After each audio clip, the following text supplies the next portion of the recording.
Hello বন্ধুরা, আবার চলে এলাম। তো welcome back to our channel.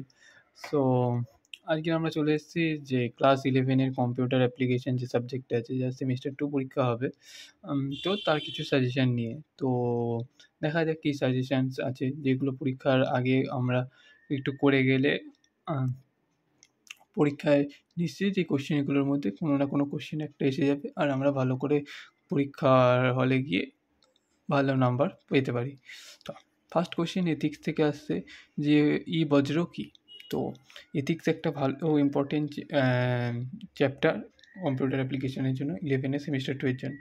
তো বজ্র কী, এগুলো কেন ক্ষতিকারক এবং এগুলোকে কীভাবে ম্যানেজ করবো আমরা, যাতে এই বজ্রগুলো কম হয়ে যায়।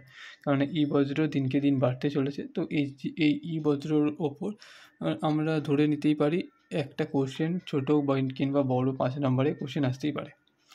ওকে, তারপরে আমরা চলে যেতে পারি ডেটা স্ট্রাকচারে। সো ডেটা স্ট্রাকচারের মধ্যে আমরা দেখতে পারি যে লিনিয়ার এবং নন লিনিয়ার ডেটা স্ট্রাকচার কাকে বলে।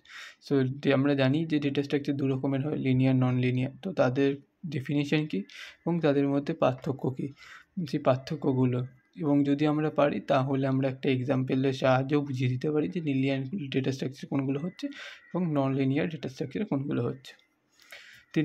3 নম্বরে আমরা সিগন্যালিং বা নেটওয়ার্কিং থেকে কী বলতে পারি যে অ্যানালগ এবং ডিজিটাল সিগন্যালের দুটি পার্থক্য। দুটি না করে এখানে 3-4টে পার্থক্য আমরা মনে রাখতে পারি। তো অ্যানালগ এবং ডিজিটাল সিগন্যালের পার্থক্য, এবং এর মধ্যে থেকে আসতে পারে যে ক্লায়েন্ট সার্ভার নেটওয়ার্কের সুবিধা অসুবিধা।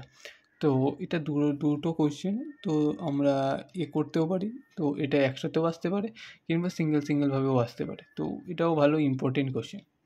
তারপরে আমরা কী বলতে পারি যে ডেটা কী। তো ডেটা কীভাবে স্টোর হয়, তো আর ডেটা স্ট্রাকচার কাকে বলে। তো ডেটা স্ট্রাকচার কাকে বলে, এটা খুবই ইম্পর্টেন্ট কোশ্চেন। তো তারপরে কী আছে, ইন্টিজার, ক্যারেক্টার, ফ্লো, স্ট্রিং, এগুলো কী কাজে ইউজ করা হয়, এগুলোর উদাহরণ দাও। এটা খুবই একটা ইম্পর্টেন্ট কোশ্চেন এবারের সেমিস্টার পরীক্ষার জন্য। ওকে, তো তারপরে কোশ্চেন আমরা আসতে পারি যে সাইবার এথিক্স কী। তো সাইবার এথিক্স, এখন প্রচুর পরিমাণে সাইবার অ্যাটাক হচ্ছে। তো সাইবার এথিক্সটাও আসতে পারে, সাইবার এথিক্স কী এবং এর নেটওয়ার্ক কী।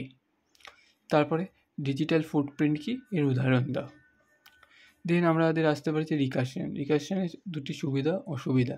তো এখানেও আমরা দুটো না সুবিধা পড়ে 3-4টে সুবিধা অসুবিধা পড়ে রাখবো। দেন আমাদের HTML আছে। তো HTML থেকে কিছু কোড লিখতে হবে। আমি একটা স্যাম্পল ডামি হিসাবে H2O, A² B² এরকমগুলো কীভাবে আমরা একটা ওয়েব পেজে প্রিন্ট করাবো সেটা আসতে পারে।